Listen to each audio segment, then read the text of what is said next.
Alors les raisons pour lesquelles Saint-Étienne Métropole regarde positivement la proposition du préfet. Je rappelle que c'est le préfet, dans le cadre de l'application de la loi, qui était l'origine de cette proposition. À l'évidence, nous sommes dans un bassin de vie commun. Donc il y a des services publics, les transports par exemple, qui sont peu développés au niveau des transports publics entre Saint-Étienne et le pays de Saint-Galmier, qui pourraient être nettement améliorés. Le développement durable, le traitement des rivières, le traitement des questions d'épuration des eaux. Le développement économique, nous avons des zones d'activité qui sont pratiquement situées, pour certaines d'entre elles, exactement à l'interconnexion du pays de Saint-Galmier et de Saint-Étienne Métropole.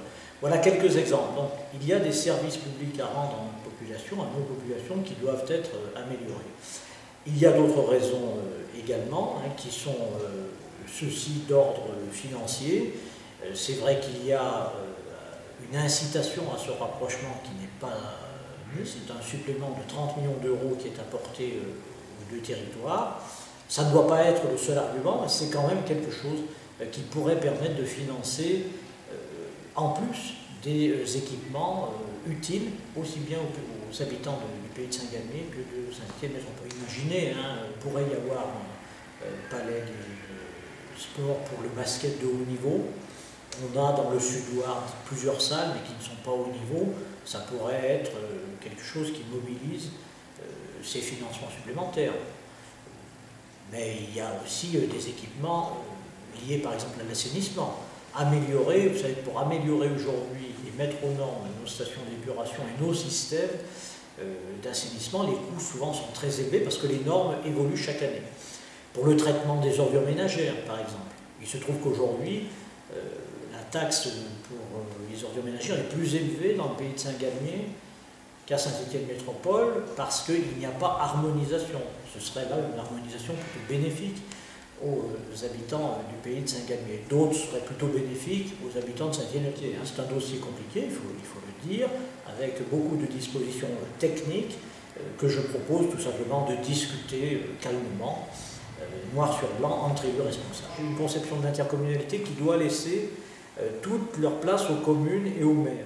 Il ne faut pas tout centraliser. Moi, je suis contre la centralisation de toutes les décisions au niveau du président ou même du bureau de Saint-Étienne Métropole. Il faut laisser beaucoup de choses au niveau communal. Mais encore faut-il en parler de tout ça pour expliquer notre mode de fonctionnement. Le fait que ce soit des communes assez riches, on peut dire, avec beaucoup d'entreprises sur leur territoire, est-ce que c'est aussi, ça peut être un avantage pour Saint-Étienne? Aujourd'hui, si vous voulez, cette disjonction au niveau de la présence des entreprises ne compte plus, puisque le financement des collectivités par les entreprises vient d'être complètement réformé. Donc c'était une différence par le passé, aujourd'hui ça ne change pas grand-chose. En revanche, c'est vrai que ce sont des communes qui, y compris au niveau des ménages, ont plutôt un potentiel fiscal, comme on dit, qui est plus élevé.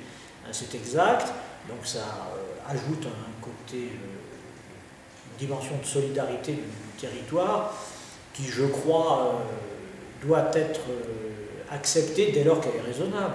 Et il faut que ça reste évidemment raisonnable. Nous vivons tous les uns et les autres, de plus en plus, sur plusieurs communes en même temps. Nous habitons à Saint-Étienne ou à Vauche. Nos enfants vont à l'école parfois à Saint-Étienne ou à Andrézieux. Nous allons à la piscine d'Andrézieux ou de Saint-Étienne. Nous allons à l'université et au CHU plutôt à Saint-Étienne, etc., etc. Les modes de vivre dans ce sens-là, il faut adapter notre gestion des territoires à ces nouveaux modes de vie. C'est pas facile, ça exige des changements, des craintes, bien sûr, mais c'est le sens de l'histoire. Il me semble que de toute façon, ces choses-là se feront. La question que nous avons à trancher en tant qu'élus responsables, c'est est-ce que nous laisserons imposer ces choses dans quelques mois ou dans quelques années, ou est-ce que nous regardons attentivement et nous essayons aussi de bénéficier de l'incitation financière qui est donnée aujourd'hui dans le cadre de cette loi, parce que ça ne se reproduira peut-être pas. Il me semble que c'est comme ça qu'il faut regarder, de manière très pragmatique.